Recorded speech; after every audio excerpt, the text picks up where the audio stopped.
One of the things that I designed several years ago, is the timeline of disturbing behavior.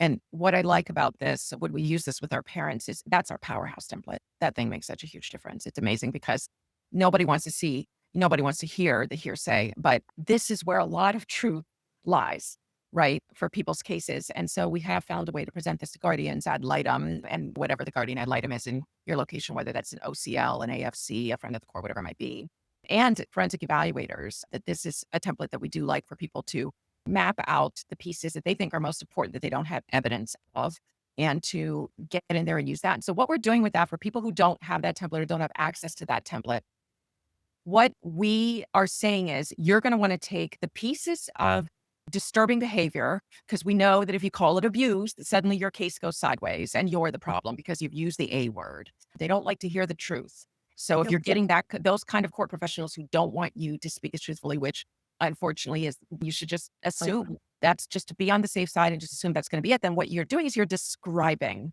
the abuse. You're describing what we call the disturbing behavior, the time on disturbing behavior. So if you refer to that way, you're looking for 1 to 2 pages worth of the worst, just the egregious stuff that shows that there is something seriously wrong with your co-parent. And what you're really doing is you're laying it out in a way where you are introducing the idea of what they did, just 3 to 5 words. This is what happened. Here's the date that it happened. And here's one sentence describing the way in which it happened, right? And you want to really lay that out in a way where you're saying, this is a snapshot.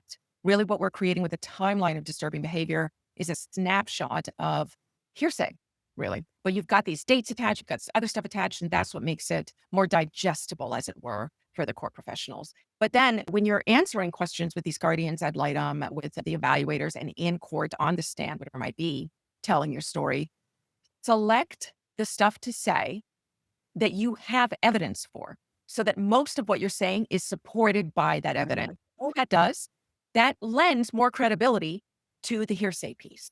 Yeah. So that's what we like to do with hearsay. And we do want to be selective with evidence.